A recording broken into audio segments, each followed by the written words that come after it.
Hi everyone, welcome to osTEAo, that's with the capital TEA, where osteo warriors in treatment and recent survivors spill the tea on all things osteosarcoma and cancer from the adolescent and young adult patient perspective.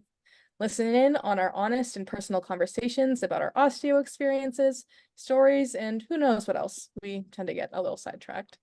This podcast discusses all aspects of the young adult cancer experience in a conversational format. Audience discretion is advised. Like and follow MIB agents on social media for all the hot goss and intel. Factor 2024, our annual osteosarcoma conference, is coming up this June 20th through 22nd, and it's in the newly renovated Hotel Cleveland in Cleveland, Ohio. Join osteo warriors, families, oncologists, surgeons, and researchers alike as we seek to make it better for the osteosarcoma community.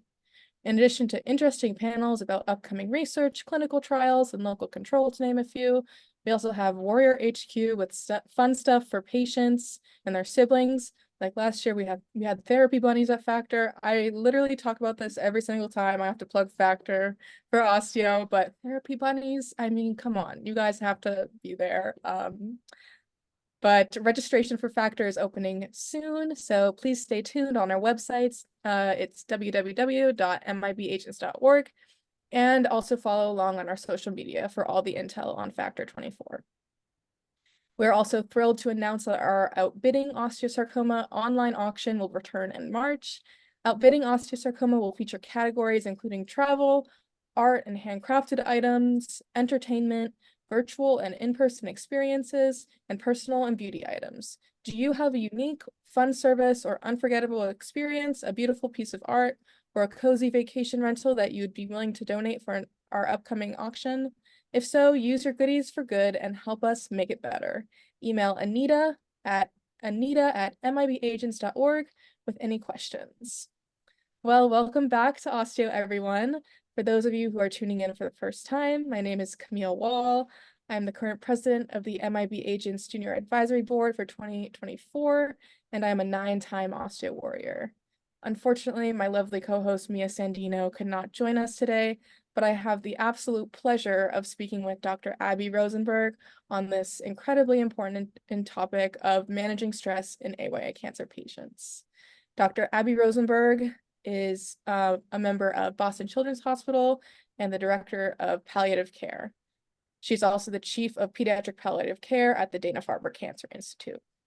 Prior to that, she was at the University of Washington and Seattle Children's Hospital, where she served as the Director of Survivorship and Outcomes Research and Director of Pediatrics at the Cambia Palliative Care Center of Excellence.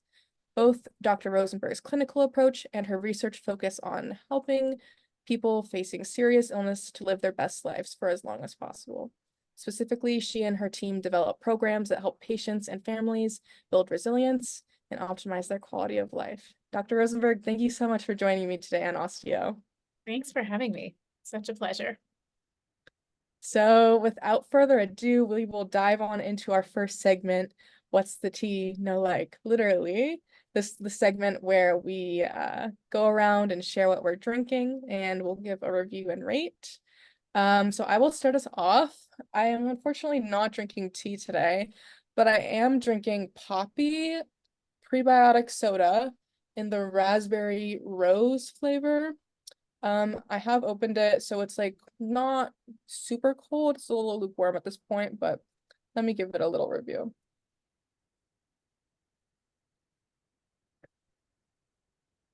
I would say a 6 out of 10 for me.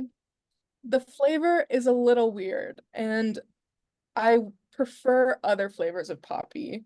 I like the strawberry lemon one. But this one was just the only one I had on hand. But anyway, Dr. Rosenberg, what are you drinking today? Well, I'm drinking tea. It might be too hot to take a sip, but fittingly, maybe for our conversation, although this was not intentional, I'm drinking a type of tea made by the Yogi Company called Stress Relief. And they Okay. have a bunch of stress relief teas. So my favorite, I feel like I have to show you guys the tea bag. It's called Kava Stress Relief. And all the tea bags come with like a little message, like a little pick-me-up or an inspirational statement. And this particular line of their stress teas tastes like a cinnamon stick. So it's just like warm cinnamon. It's a little bit sweet. I'm sure there's something in there that makes it sweet, but I drink it all the time. I have like boxes and boxes of this stuff. So should I drink it, Camille, and like give you guys a numeric rating here? Is that If it's too hot to drink, feel free to not, but oh, too pretty hot. hot. But I drink this all the time. I'm gonna give it an 8. It is An like a 8. warm hug cinnamon stick drink that you I can love just that. nurture all day long. I might need to go buy that like right My after favorite. we wrap up Yeah, filming. it's my favorite. Great. So to start off our conversation, Dr. Rosenberg, you have done a lot of research in resilience and particularly the PRISM protocol you've done some research into. Can you just give us some insight into what particularly PRISM is and kind of like the results from that protocol? Yeah.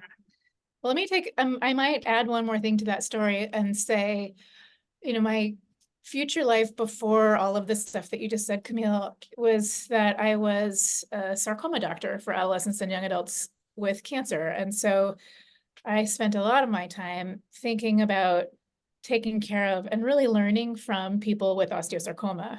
It was the group of people that I loved to take care of the most at the beginning and certainly now throughout my career.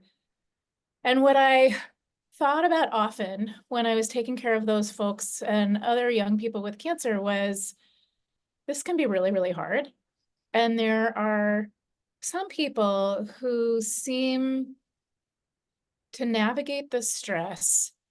And I would say they navigate it almost better than you might expect. And then there are other people who really, really, really struggle. And the really, really struggling seems normal.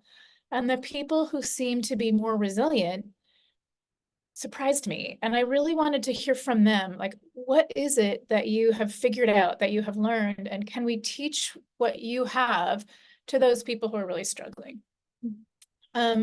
Before I tell you how we've done that, I want to say that, like, fast forward to now, I've thought a lot about this over the past 20 years of studying it. And I think the answer is that both are correct. Like, the struggle is okay and it's normal. And when you're having a hard time, it doesn't mean you're not resilient. And when people are doing well, it doesn't mean that they're necessarily doing all well. They might just be manifesting wellness. And so part of what I'm thinking about lately is how do we integrate that whole story for people? The middle part, though, the sort of what we've studied and how we did it, we spent years talking to people with cancer, talking to their parents, talking with clinicians and everybody in the sort of milieu of taking care of young people with cancer. And we essentially said, like, how do people do this? How do they get through this extraordinarily stressful experience? And we interviewed folks for hours and hours and hours from the beginning, middle, and end of their cancer therapies. And we started to hear the same types of messages, which is when times get tough, human beings tend to do the same types of things. And in my world of science, we call those things resilience resources. And what people do when they're stressed out or when times are hard is they kind of bring to themselves or harness a series of resources in order to continue to get through it. And what we learned from adolescents and young adults with cancer was those resources tend actually to be pretty predictable. And there are 4 to 8 reproducible resilience resources that a lot of young people use. And so our idea was, what would happen if we turned those things that people learn by themselves into a curriculum and a coaching program that we could teach people at their bedside while they're going through their cancer treatment, and in fact, maybe help them get to that resilient place faster. And so what we teach is basic stress management techniques. We teach people how to appraise and think about the stress and the hard that they're going through so that it feels less overwhelming and more manageable. We teach people how to reframe and try to identify the things that they're grateful for or that bring them meaning. We teach them how to goal set and sort of think forward about all the steps and hard stuff that they have to get through. And we teach people about how to normalize the hard and how to kind of sit in those hard spaces when that is the thing that is most necessary. And through all of this, we're kind of using this reproducible curriculum and little skills that people can pull when they feel like they need them. And at the end of it all, we continue to coach them. And what we've done in studies where people are like assigned randomly to either this program, which we call PRISM, it stands for Promoting Resilience and Stress Management, or usual care, which is all the stuff you get when you're a patient with cancer. It turns out PRISM really helps. And what we have found in adolescents and young adults with cancer is that having these additional resources, learning how to use these particular skills when things are really hard, it not only alleviates your depression and your psychological distress, but it improves your sense of hope. It improves people's overall sense of quality of life. It improves their sense of resilience, like if something hard happens again, I can get through it belief. And overall, it seems to be helping folks to continue to move forward through not only the first, but the second, third, fourth, and fifth hard things that always come with cancer. And so I think now what we're trying to think about, as I said a few minutes ago, is where are the nuances and how do we tailor this better to be usable to people when they need it, and to remind them that sometimes they might not, and that's okay too.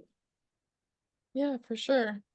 That's all really great. I mean, I think I would have greatly benefited from something like Prism, like when I was going through like my initial treatment in 2013. Like I was very young when I was first diagnosed. I was 10. So you don't really have those reserves of resilience when you're that young, and you don't have skills to manage emotions or stressors. So is Prism or kind of similar practices, like are those regularly like offered in like an average pediatric cancer clinic, or It totally depends. And it depends on where you are, depends on like technically really what kind of person you are. Some people are really open to these kinds of supports, and other people are like, no, I got it. And so it's really a personal decision. A lot of pediatric centers have social workers and psychologists and other supportive care staff available to adolescents and young adults or children with cancer. And a lot of places have too few of those staff. And so what we really struggle with across the whole country in the United States is we just don't have enough people to teach those skills on a routine basis. And what happens is because we have a scarce resource of the personnel needed to help support patients, we wait until those patients are in crisis, and then we can kind of come in and try to help them. And one of the things that I really want to figure out how to do is to say, you know what, you might never need this, but cancer is really stressful, and we're going to get in right at the get-go and say, just as we're teaching you like what to do when you have a fever, we want to teach you what to do when you feel overwhelmed or scared or stressed, because those are things that happen also, and we want to make sure that they don't feel like they weren't expected, or worse, that they're unmanageable. yeah, I mean, I definitely also think there is an absolute scarcity of mental health professionals, both in pediatric cancer clinics and just in general. Like I just had a therapist say, "You're too medically complex for me. I can't help you." And it's just like people with cancer are going through absolutely unimaginable stuff, scary stuff, and I don't know. Personally, my goal through my college education is to one day become a psychosocial provider. Just because there's just an absolute lack of providers out there. Um, so thanks for that overview, Dr. Rosenberg. Guess diving on into some more questions. This is a broad question, but how does cancer impact AYA mental health? You know, again, it's super person dependent. What we think about when we sort of think about people in a giant group, like when we try to think in general about programs that will help people, what we think about is the period of time between your adolescence and your young adulthood is exactly the time when you are supposed to be figuring out your personal identity, your gender identity. Like, what do you want to be when you grow up? How do you relate to other people in the world? What is your social network? It is the time when people are supposed to be developing their independence and their autonomy and sort of imagining their future. And so when cancer happens in the midst of all that, it is highly disruptive. So all those things that I just said, so not only are you no longer really independent or autonomously developing, because all of a sudden you have to rely on your parents in ways that you probably didn't want to anymore. or your friends or your family, you know, your relationship with the people around you is fundamentally different. The way you experience that social network, your sexual development, your personal, the way you feel like you look, the way you interact with people, completely different. And even if you have the most loving, patient, understanding friends in the world, a lot of people don't know how to talk to you when you have cancer. And so that can be really isolating and really hard. And so you sort of think about all of that hardness, the disruption of school, the disruption of life, and you imagine what it does to somebody's mental health. It can be a lot.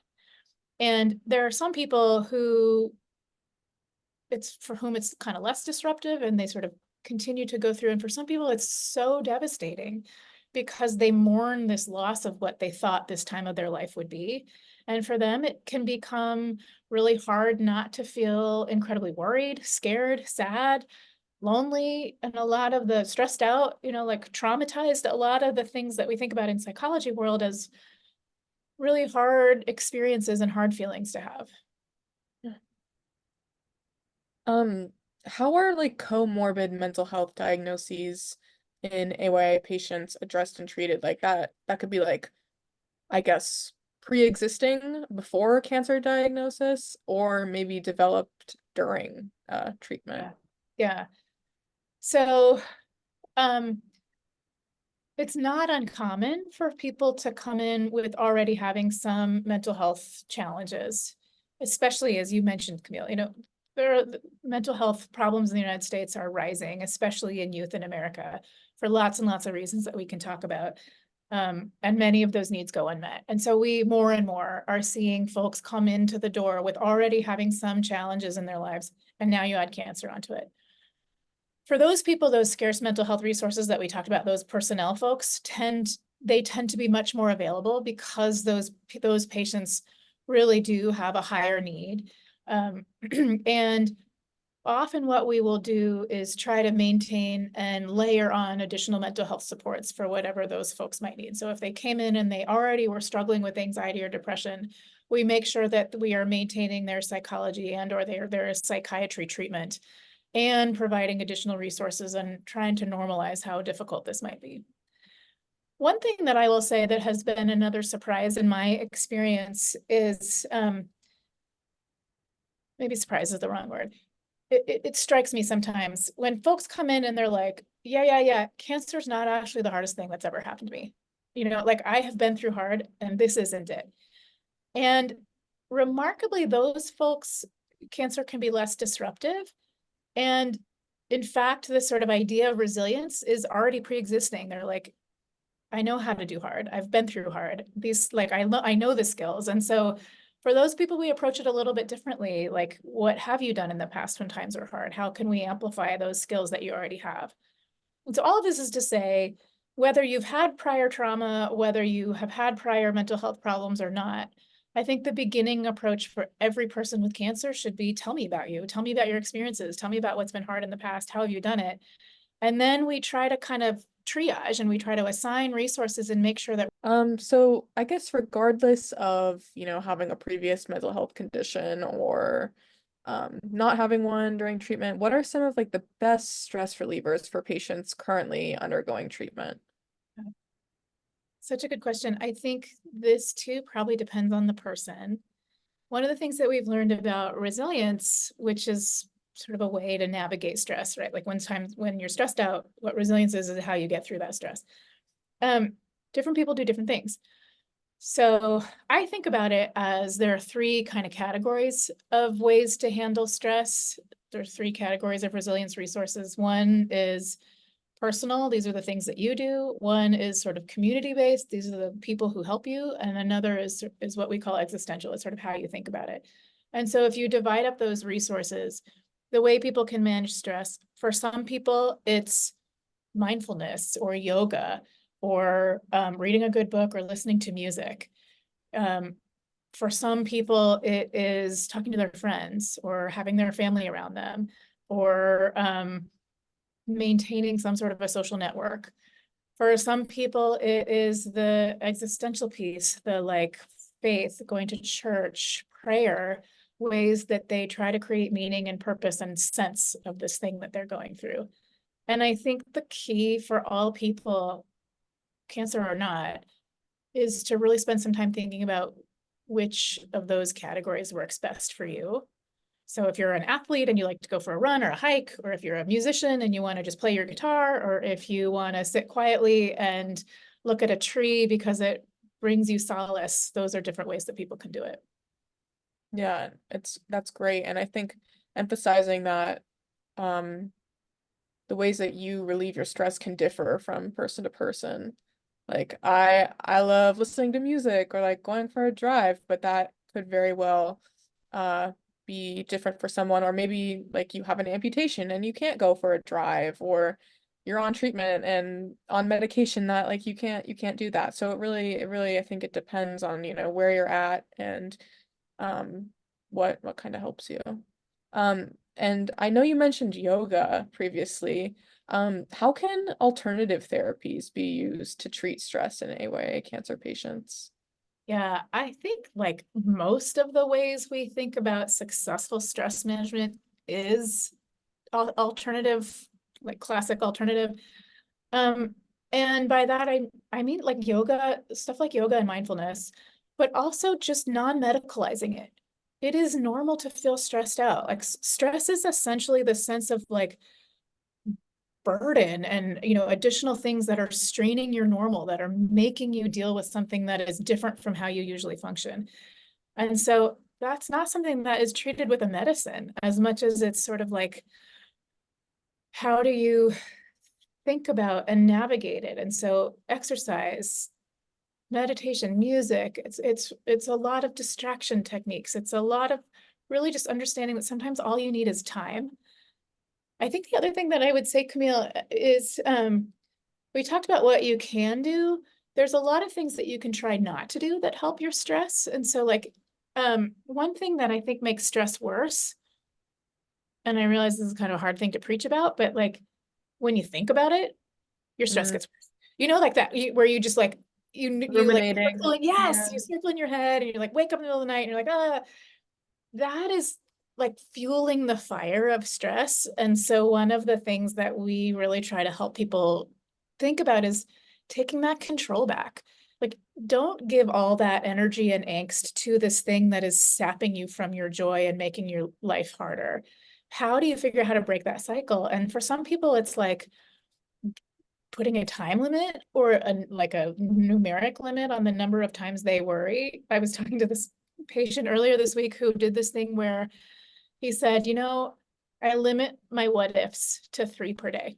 So if I do the like, well, what if I had done this? Or what if that treatment had worked differently? Or what if when I get to the third, I tell myself I can't what if until tomorrow again.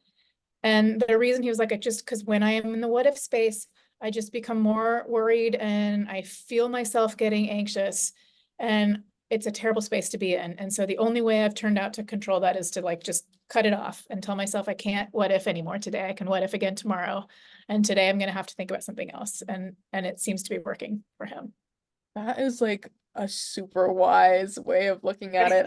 I think I need to implement that for myself, because you can just get so sucked into the rumination of, yeah, like you were saying, like, what if this treatment had worked? What if I had done this surgery? What if I um did chemo instead of a clinical trial? Like it's Yeah. so easy to get sucked into it. And another thing about I think you mentioned like stress is kind of alerting you to something. Something I've learned in therapy is that kind of all emotions are alerting you to something and they're not necessarily bad. Yeah. Like if you're feeling scared, that means something is threatening you. And that's kind of like an evolutionary instinct that we have. Like, for example, if a bear was chasing you and you didn't have anxiety, you would be You'd mauled by be, that bear. yeah, you'd be dead. You would be dead. So even and like obviously that's a silly scenario, and anxiety and sadness and fear and anger relating to cancer can feel so much more intense and heavy. We just the emotions serve a purpose in alerting you that something is wrong, something is unjust. Yeah. Um, but I guess stemming off from emotions, how does stress differ from anxiety? Yeah, good question. They're so related. So if stress is like the pressure from change and having to think about how to deal with it and sort of adapt to it, anxiety to me is that plus worry. It's the sense of like, what's going to happen, the fear and the worry that comes from uncertainty and perhaps an internal questioning of what's not in your control and what negative outcome can come from not handling the stress. And so cancer is stressful, period. It is requiring you to change your life in one way or another. And where it becomes worrisome to people is when they start thinking about all those what ifs. What if my treatment doesn't work? What if my cancer comes back? What if I have the amputation? What if I choose the wrong surgery? What if I miss too much school and I have to retake a year? What if I miss getting my driver's license? I mean, it could be any what if, but those fears, that sense of scariness is how I would think about anxiety versus stress by itself. Mhm. So I guess on the topic of, having friends that have a cancer diagnosis, how does the loss of a fellow cancer patient friend differ from a typical loss, like say of a family member? And what are some tools that survivors can use to navigate survivor's guilt? Ugh, so important and so hard. So I think losing somebody is always devastating, and we can probably rationalize that. I don't want to say it's less hard, but it feels more expected when when your grandmother dies and she's at the end of her life and she lived a good life. I think when somebody who is young dies, especially from something like cancer, it's never fair. It's never okay.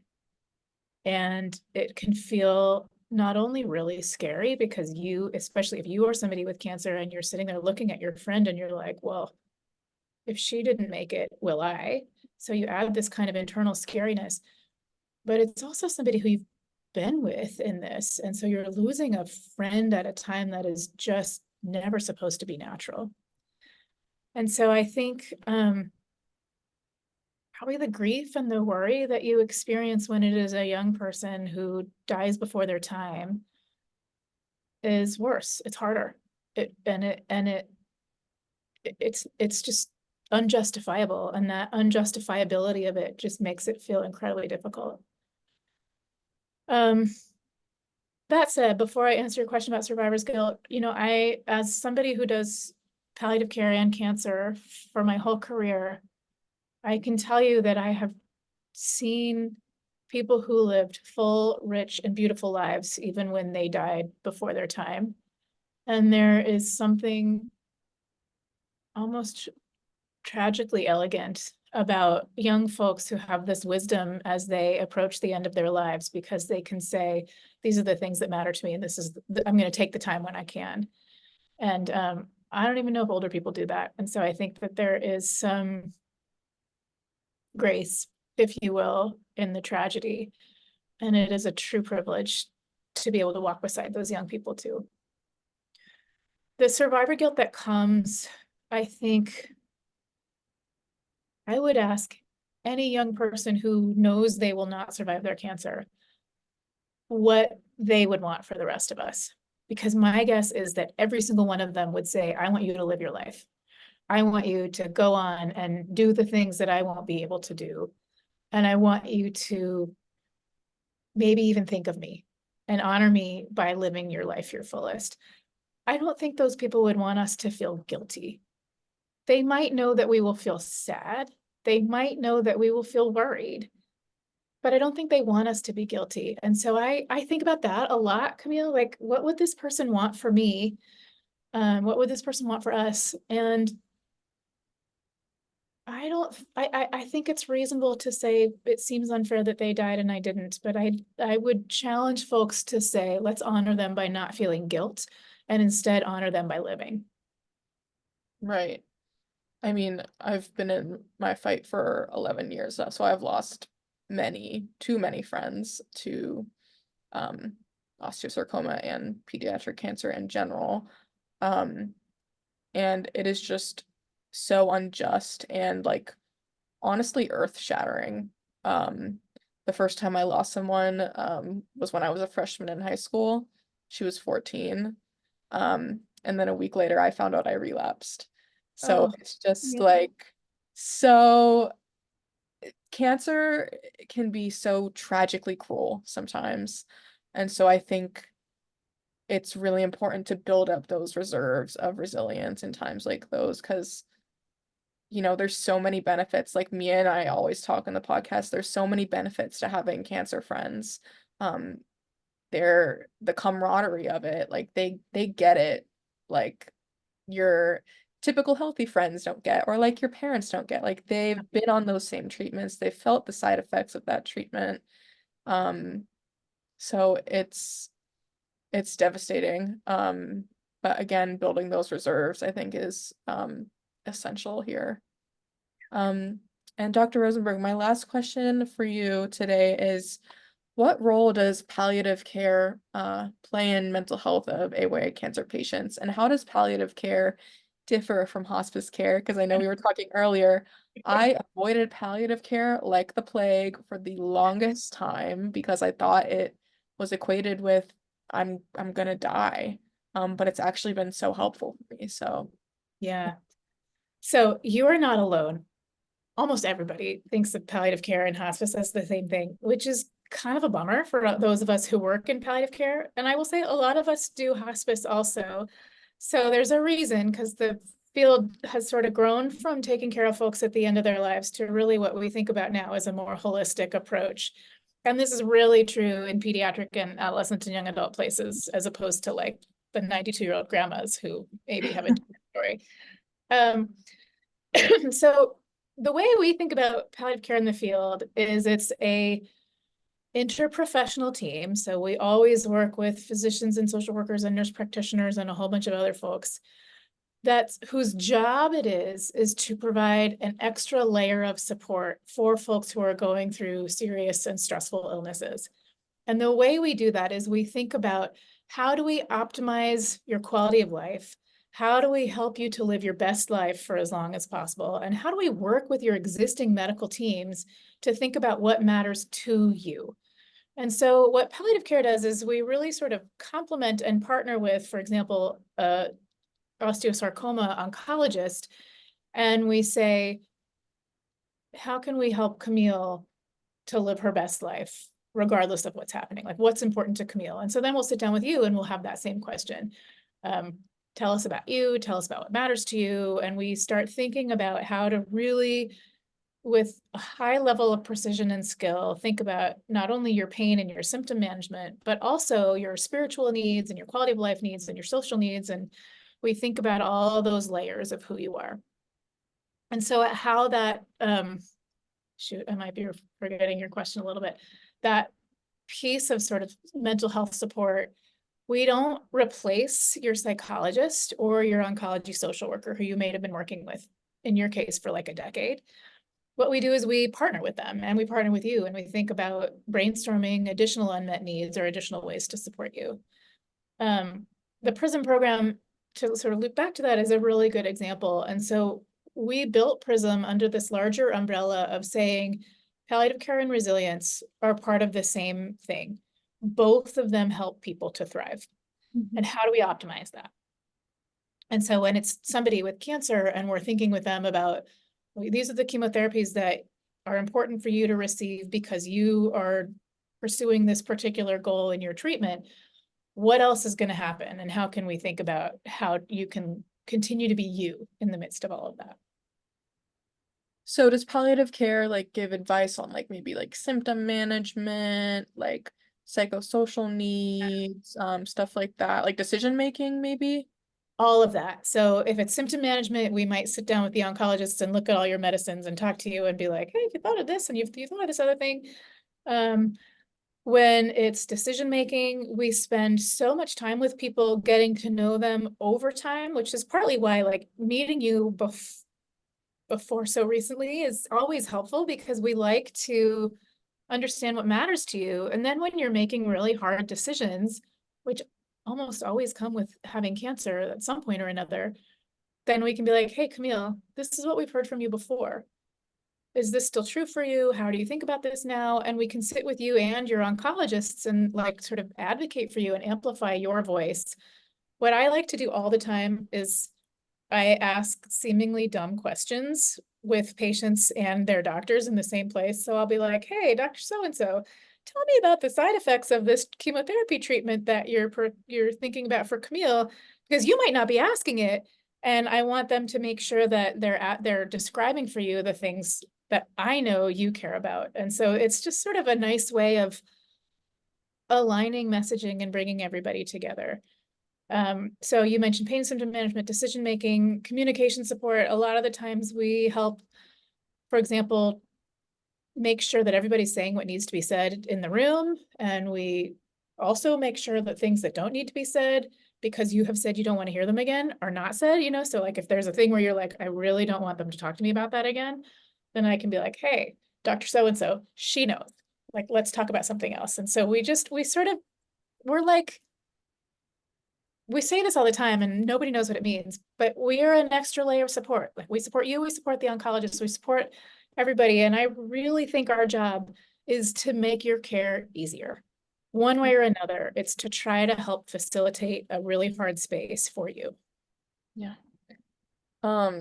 I'm such a huge advocate of palliative care. I mean, I've only met with my palliative care team like twice, question mark, but I avoided it for so long, but it's really just an extra layer of support that has already helped me in realizing like what I want for my treatment and for my life.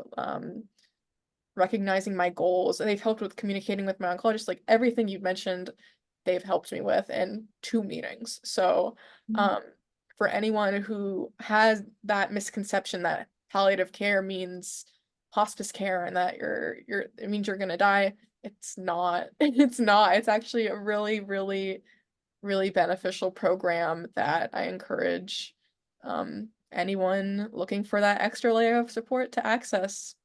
But yeah, I think that is it from me. But thank you everyone for tuning into osTEAo today. Thank you, Dr. Rosenberg, for joining me. Yes. A very important and meaningful discussion. I've been your host, Camille, and until next time, that's the tea. Thanks, everyone. Everybody, bye-bye.